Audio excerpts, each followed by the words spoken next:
Hey guys, Xeno here, and today we will be doing a new video on a new series on this channel which will be called Collection of Monsters. This series will be about my personal collection of different kaiju, dinosaurs, alien, and predator collectibles. There will be reviews, unboxings, and maybe a little bit more. But anyways, the first video in this series will be a review on the Bandai Movie Monster series, Shin Godzilla 2016 Form 4. For those unaware, Shin Godzilla was a Japanese film in the Godzilla franchise, a reboot of the series after the success of the 2014 film. This film contains a unique depiction of our King of the Monsters right here. If you're curious about Shin Godzilla, then I highly recommend checking it out.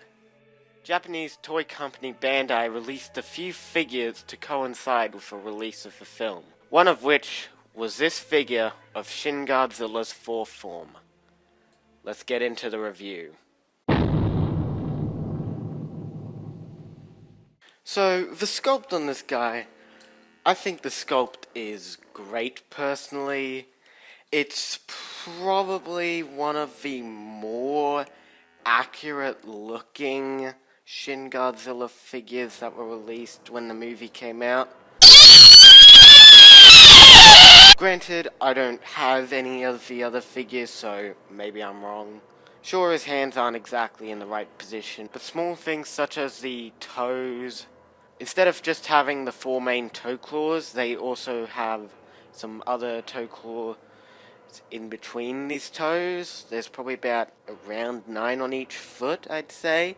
Not everything is great. I do think that the tail could have looked a little closer to what's in the film, but it's fine. It serves its purpose. Paint-wise, however, this guy... that's sort of where this guy loses out. This guy has a charcoal grey coat of paint with some red highlights in the chest and the tail, along with a bone spray on the nails with some small paint on the teeth and eyes. That's really it for this guy's paint. There just isn't much, which I think is a real shame. Bandai can do some great paint jobs, even with these cheaper figures.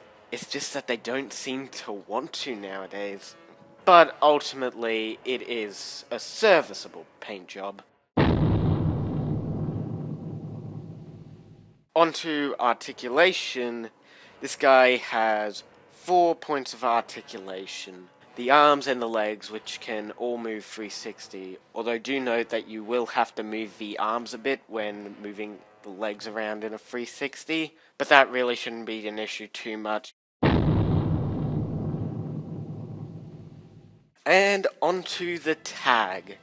Personally, I cut this guy's tag off. Whatever. Give you a nice look at the tag. The front shows an image of Shin Godzilla 2016 with a stamp of the King Goji suit. The back just shows his dorsal plates, and then my sort of crumbled up middle, which shows the Godzilla trademark, silhouette of Shin Godzilla, barcode, and then just says that if you are not in Japan, customer service is not accepted. Oof. Here we have a size comparison between the Bandai MMS Shin Godzilla and the Bandai Creation Showa Gigan. They both stand at around 6-ish inches, I believe slightly over. They display quite nicely together. Really, 6 inches is just the standard for Godzilla figures. However, it should be noted that Shin Godzilla's tail is very, very long in comparison to Gigan's tail, and just to most monsters' tails, really.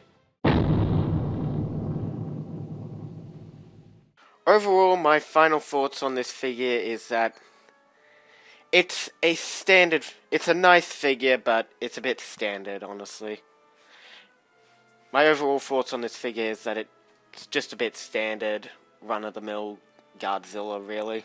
I personally love the design and the film Shin Godzilla, and while I do quite like this figure, it's not really anything special. It stands out well enough for red highlights on the chest and tail, but ultimately, the mediocre paint job really takes a lot away from this figure. If it had a better paint job, I truly do think it would be a great figure. Its sculpt is pretty good, it's just that paint job. But overall, it is a good figure. Alright, that concludes the first episode of this review, unboxing, or whatever series. I hope you guys enjoyed this video, and I will see you in the next video. Goodbye.